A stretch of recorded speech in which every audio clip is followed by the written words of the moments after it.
Ang malalim na paghinga ni Clarice ang tanging naririnig sa silid, bumibigat sa bawat paglipas ng segundo. Ang mahinang pagkaluskos ng mga kortina sa bintana, sinasayaw ng hangin, ang tanging gumagambala sa katahimikan. Nakaupo si Andrew sa tabi niya, ang mga daliri nito'y pinaglalaruan ng gilid ng kanyang palda. "Hindi ko na kayang itago pa, Andrew," bulong ni Clarice, halos hindi marinig. "Pakiramdam ko, sasabog ako sa takot." "Huwag ka nang maingay," tugon ni Andrew, ang boss nito'y malambing, puno ng pangunawa. "Alam kong mahirap, Clarice, pero magkasama tayo rito, di ba? Haharapin natin ang nanay mo."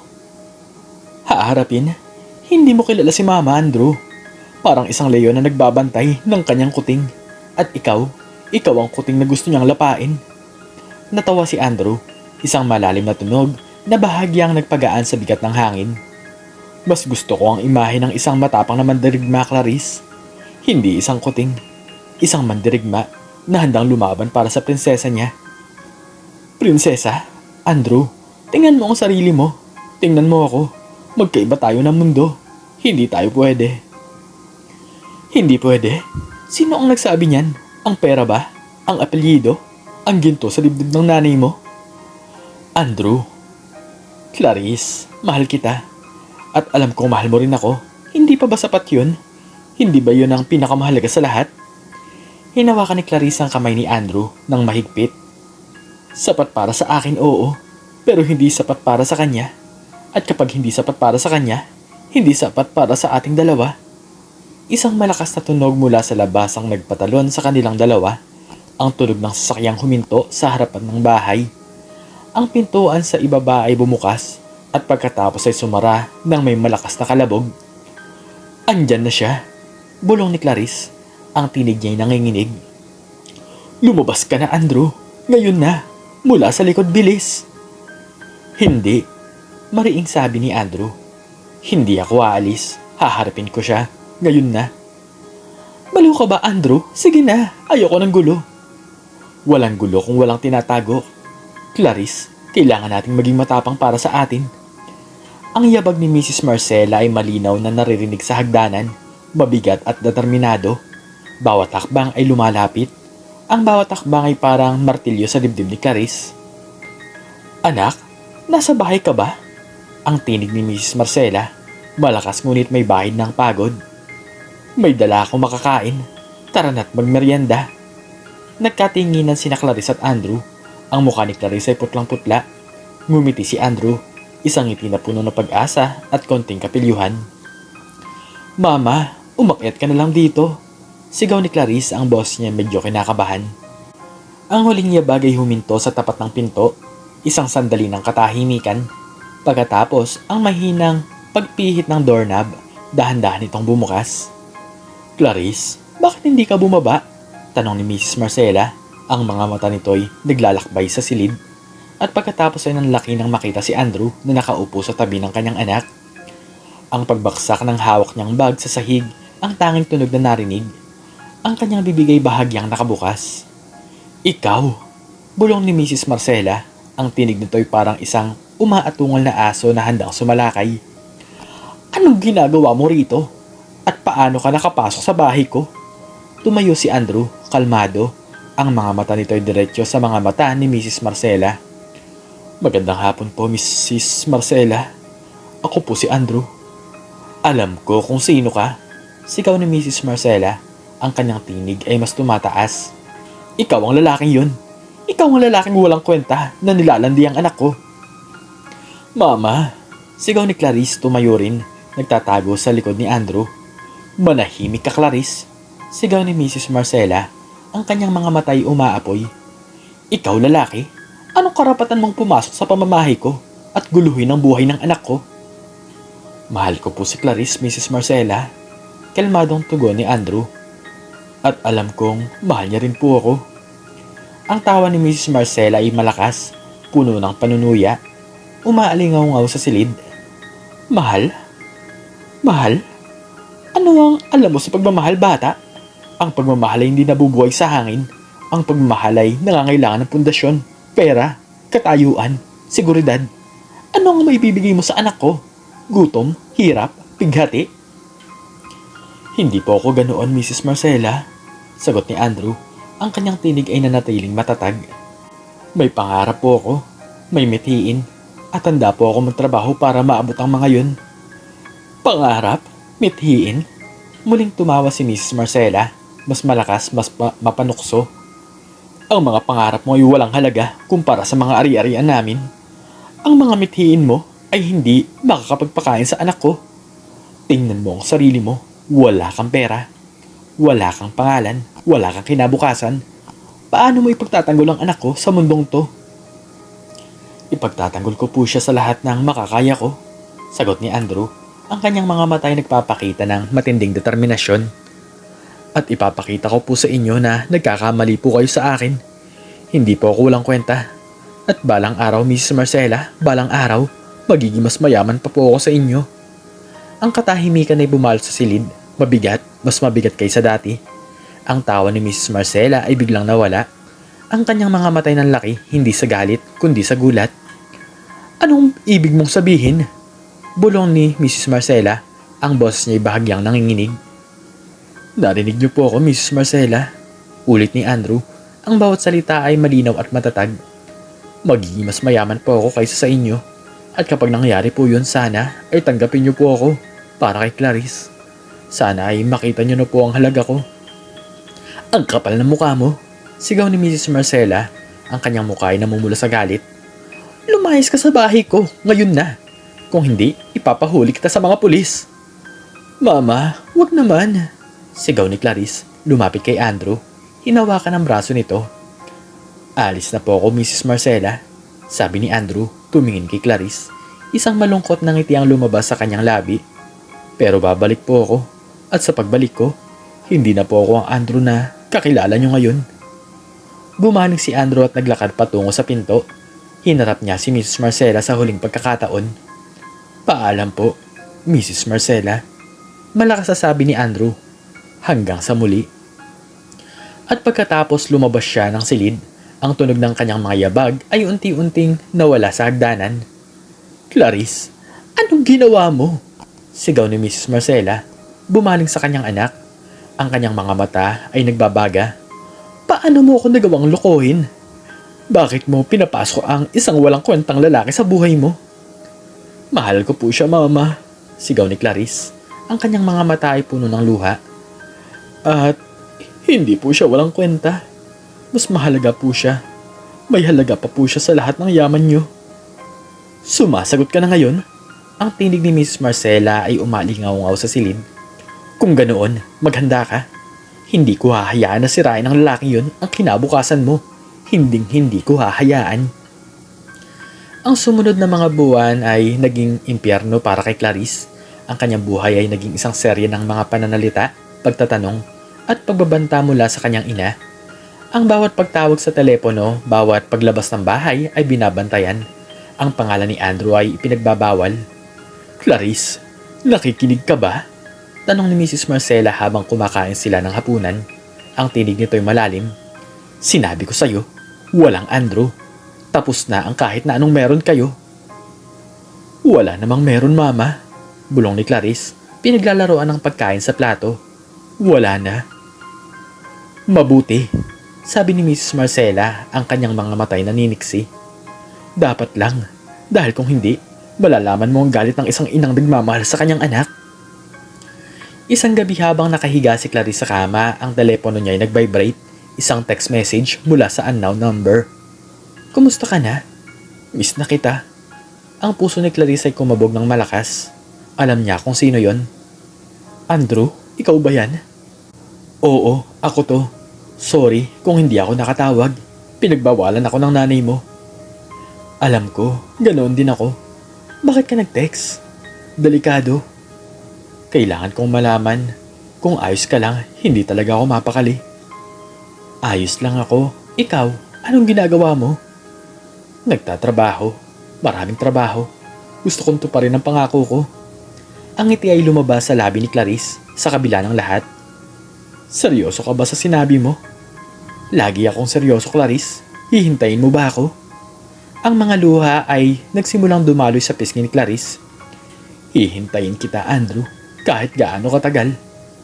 Ang sumunod na mga taon ay lumipas, ang komunikasyon nila ni Andrew ay naging bihira, palihim at puno ng pag-iingat. Ang bawat text, bawat tawag ay isang nakaw na sandali ng pag-asa. Samantala, ang buhay ni Clarice sa ilalim ng kanyang ina ay nanatiling mahigpit. Isang hapon, habang nag-aayos ng mga dokumento si Mrs. Marcela sa kanyang opisina, ang telepono niya ay nag-ring, ang kanyang sekretarya. "Ma'am, may gusto pong kumausap sa inyo," sabi ng sekretarya. Ang tinig nito ay may bahid ng pagtataka. "Andrew Sanchez daw po ang pangalan. Sabi niya, may mahalaga raw po siyang negosyo para sa inyo." Ang pangalan ni Andrew ay parang kidlat na tumama kay Mrs. Marcela. "Andrew Sanchez?" Ulit ni Mrs. Marcela, ang kanyang kilay ay nagkunot. "Wala akong kilalang Andrew Sanchez. Sabihin mo, hindi ako available." "Pero ma'am, kailangan niyo po talagang kausapin siya. Sinabi po niya na tungkol po ito sa mga ari-arian niyo." "Ari-arian ko?" Ang tawa ni Mrs. Marcela ay malakas, puno ng pagdududa. "Ano ang alam ng lalaking yon sa mga ari-arian ko? Sige, ipasa mo sa akin. Gusto kong marinig ang kalokohan niya." Ang linya ay tumunog. "Mrs. Marcela." Ang tinig sa kabilang linya ay malalim, mas mature, ngunit pamilyar. "Magandang hapon po. Si Andrew po ito. Andrew Sanchez." Ang puso ni Mrs. Marcela ay kumabog na mabilis. Hindi niya inaasahan na maririnig ang tinig na yon muli. "Andrew?" Ang kanyang boss ay bahagyang nanginginig. "Ikaw ba talaga yan? Anong gusto mo? Bakit mo ako ginugulo?" "Hindi po ako nanggugulo, Mrs. Marcela." Kalmado ang tugon ni Andrew. "Gusto ko lang po sanang kumpirmahin ang isang bagay. Ang lupa po sa tabi ng inyong subdivision, ang isang malaking lupain na matagal na niyang gustong bilhin na hindi niyo mabili-bili dahil sa problema sa may-ari." Ang bibig ni Mrs. Marcela ay bahagyang nagbukas. "Paano mo nalaman yun?" "Nabili ko na po," sabi ni Andrew. Ang kanyang tinig ay walang bahid ng pagmamayabang, tanging pagiging prangka. "Binili ko po yun kahapon at ngayon gusto ko po sanang pag-usapan ang pagbenta nito sa inyo sa tamang presyo syempre." Isang buntong hininga lumabas sa bibig ni Mrs. Marcela. Ang kanyang kamay ay nanginginig habang hawak ang telepono.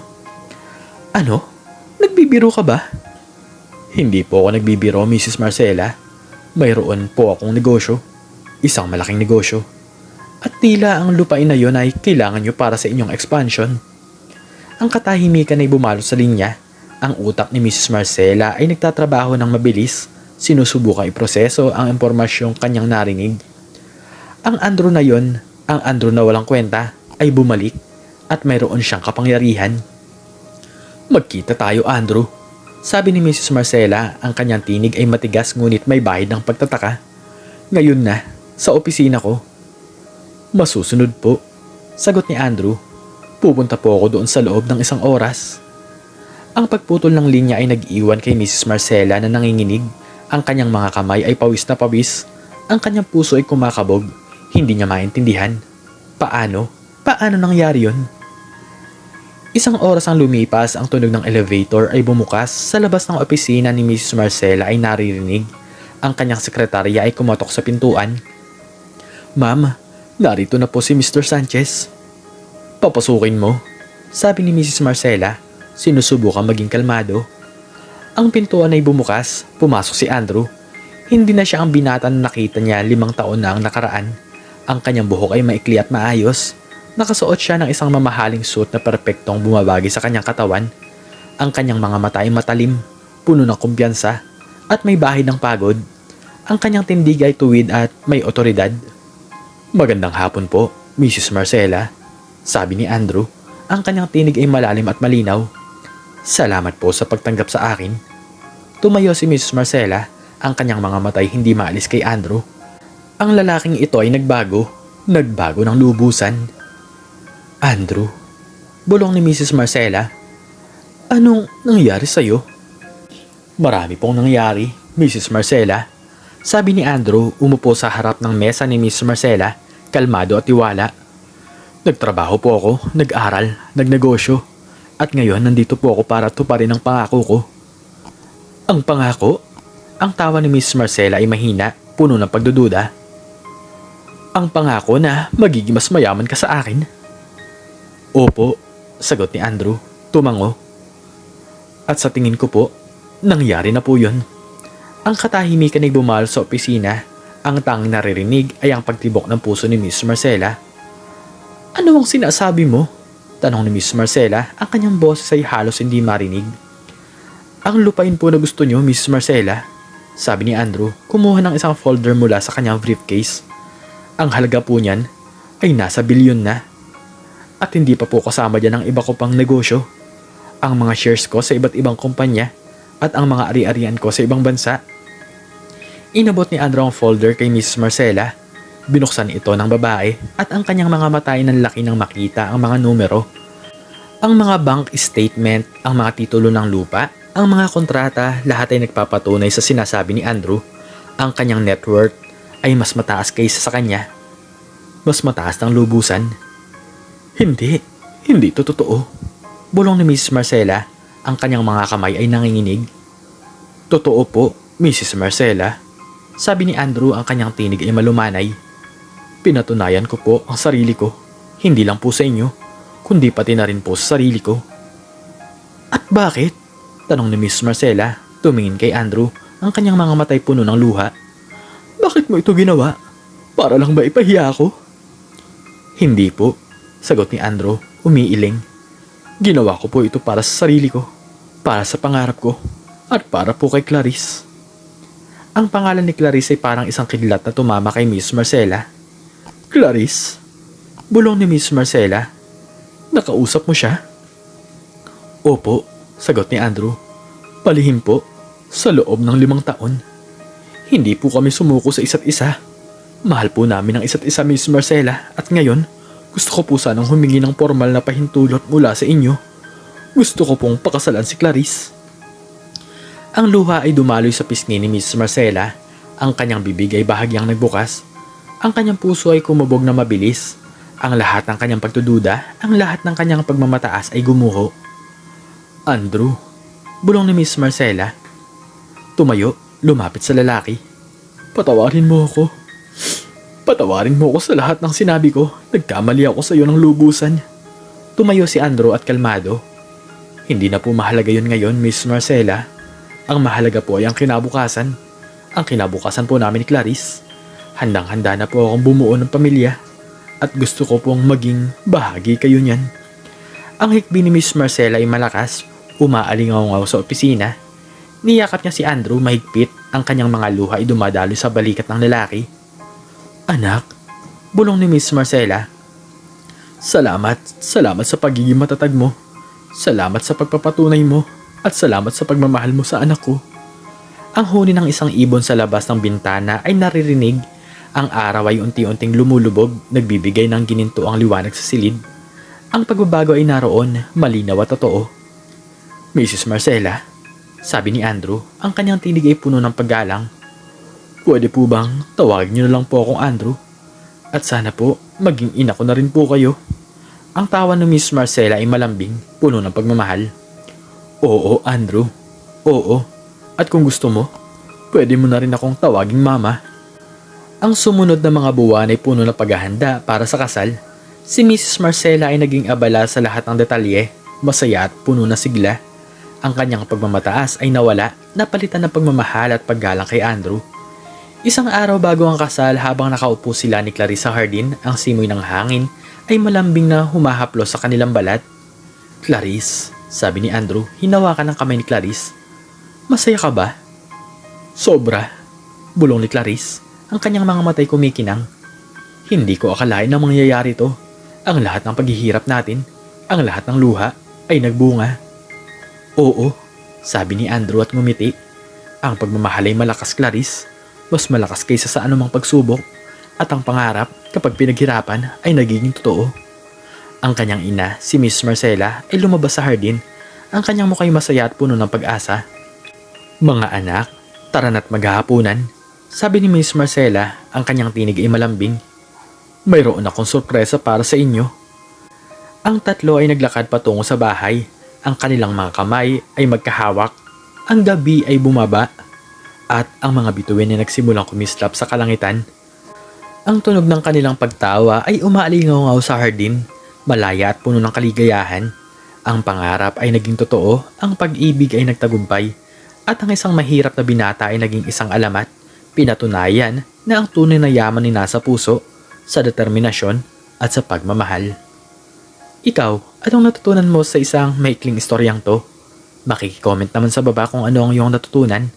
At hanggang dito na lamang po nagtatapos ang aking istorya, at sana po ay nagustuhan nyo to. Please like, share, and subscribe. And click the notification bell para palagi po kayong updated sa mga bago kong istorya. Muli ay maraming salamat po, at God bless us all.